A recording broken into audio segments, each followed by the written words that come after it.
반갑습니다. 청춘부동산입니다. 우리 불과 얼마 전이었죠. 동구의 모 아파트에서는요, 할인 분양으로 해서 입주민들이 시위를 하고 정문에서 막 눕기도 하는 그런 사건까지 나왔었고요. 또 북구에서는 사전 점검을 갔는데 입주하기 미흡한 그런 상황이 되면서 또 거기에서 단체 행동에 나섰던 사건이 있었습니다. 이번에는요, 할인 분양 시에 차액 보전을 약속했었는데 아파트가 공매로 들어가면서 할인 분양과 공매는 다르다는 입장을 펼치면서 차익 보전을 거부했었는데요. 법원에서 이례적으로 입주민들 편을 들어줬습니다. 대구 부동산은요, 정말 혼돈의 카오스 같은 그런 상황이고, 입주민들께는요, 정말 심심한 위로의 말씀을 드립니다. 빠른 시일 내에 해결이 잘 되었으면 좋겠습니다.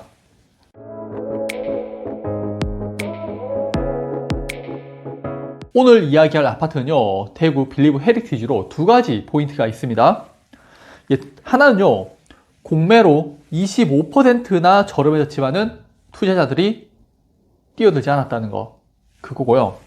자, 두 번째는요, 시행사 측에서 할인 분양이 아닌 공매다라는 입장을 펼치면서 화가 난 입주민들이 아파트에 대한 가압류를 진행했는 겁니다. 저는 개인적으로 이게 솔직히 좀 말장난 같아요. 제가 느끼기에.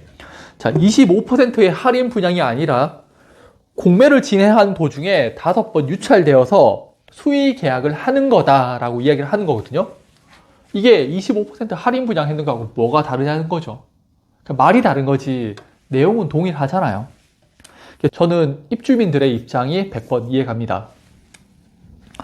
자, 그래서 신탁은요, 강제 집행을 금지하는 게 원칙인데 이례적으로 법원에서 입주민들의 손을 들어주면서 가압류가 진행되고요. 당분간 거래가 힘들 것으로 예상합니다. 또 기사 내용을 보면 빠르면 내주에 60가구에 대해서 가압류를 진행할 거라고 합니다. 기사 내용을 조금만 더 볼게요. 가압류 결정으로 본안 소송, 손해배상이 끝날 때까지 빌리브 헤리티지 매매 거래가 사실상 중단될 것으로 보인다. 만약 교보 신탁 측이 하락한 가격으로 아파트를 팔아버리면 수분양자, 최초 매매 계약자들이 손실분을 보전받는 데 지장을 줄 수 있는 상황이다. 자, 이 내용이 좀 어려운데 그러니까 단순하게 정리를 좀 하자면요, 예를 들어서 분양가가 15억 원이에요. 근데 할인 분양으로 12억 원으로 판매를 한다고 가정하면요, 우선 입주했던 그분들한테 차액으로 3억 원씩 지급을 하면은 깔끔하게 정리가 되는 상황이에요. 그런데 공매는 다르죠. 금액을 정했는 게 아니라 매수자가 없으면 가격이 더 하락할 수가 있잖아요. 수의계약으로 지금 판매를 하고 있는 건데, 자, 예를 들어서 분양가 15억 원에 공매가 12억 원에 한 10채가 판매가 됐어요. 시행사가 그러면 차액 3억 원씩 지급해 줄게 받아들이냐는 거죠. 못 받아들이죠. 공매가 더 진행되면서 11억 원, 그 다음번에 또 10억 원까지 떨어지게 되면은 먼저 입주했는 사람들 입장에서는 5억 원의 차익이 발생하는데 3억 원만 받게 되는 거잖아요. 입주민들 입장에서는요, 이 공매가 어디까지 하락할지 예상이 안 되니까 시행사하고 합의 보기가 어려운 거예요. 그리고 할인 분양하면은 그 차익을 보전받기로 했었는데 시행사 측에서는 이거 할인 분양 아니고 공매다라고 입장을 펼치면서 입주민들은 이제 화가 나니까 가압류를 걸어버리는 그런 상황인 거죠.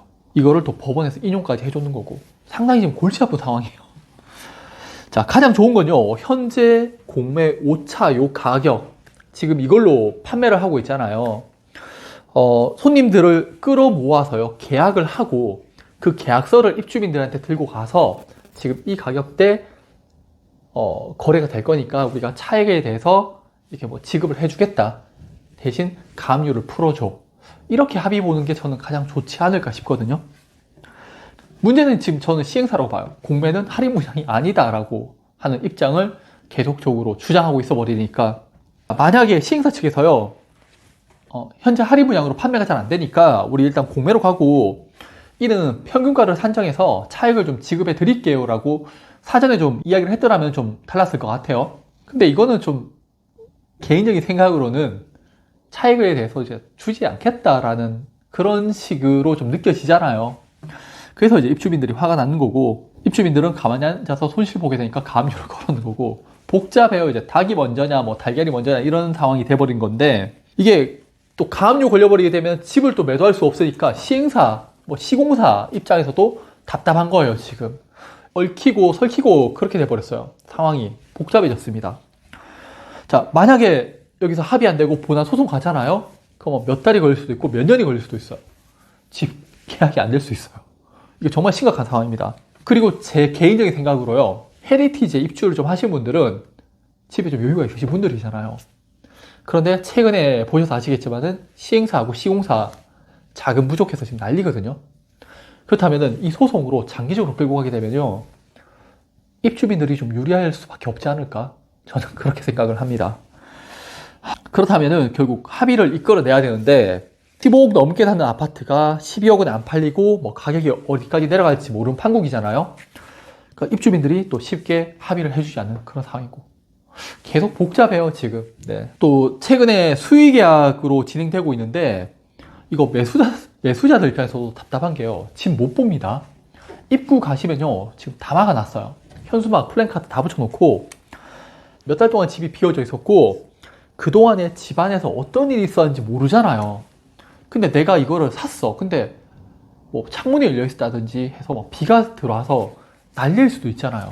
그러니까 그런 문제를 매수자들은 전혀 보지 못하고 수의 계약을 통해서 매수할 수밖에 없거든요. 그런 리스크도 좀 있어요. 또 이것도 뭐 입주민들이 워낙 또 강경하게 나오기 때문에 집을 사전에 볼 수 있을지도 미지수고요. 교보자산 측에서는요, 금융기관에 의한 공개 매각을 하는 거다라고 하는데 입주민들 입장에서는요, 이런 일 발생하기 전에 더 낮은 가격으로 매도할 수가 있었잖아. 왜 그때 할인 분양 안 하고 지금 공매로 낮게 하는데 라는 불만을 가질 수가 있겠죠.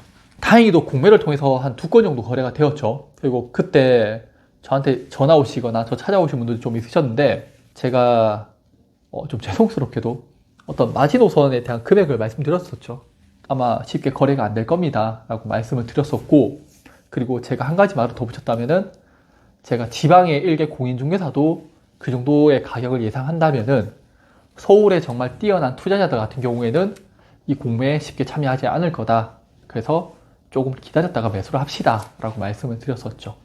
그리고 실제 2건밖에 거래가 안 됐고, 현재 대구 부동산 어려운 시기인데 범어사동 중심으로 아파트 가격이 조금씩 올라오고 있어요. 그렇다면은 여기도 가격이 어느 순간에서부터 다시 조금씩 올라갈 수도 있잖아요. 그렇다면은 지금 어떻게 좀 여유가 있으신 분들은 이번에 매수하시는 것도 좀 나쁘지 않다라고 생각이 듭니다. 다만 입주민과 시행사, 시공사와 매수자들 간에 정말 얽히고 설킨 이 문제를 좀 풀어야지 마음 놓고 입주가 가능할 것 같아요. 그게 아니고서는 좀 힘들 것 같고요. 최근에 이런 일이 계속적으로 발생해서 좀 안타까운데 입주민 분들 좀 힘내셨으면 좋겠고요. 대주단하고 시공사의 이자 부담이 큰 상황에서 가압류를 걸었는 건요, 결국에는 시간은 좀 입주민 편이 될 걸로 예상됩니다. 네, 그럼 오늘 영상 또 봐주셔서 감사합니다.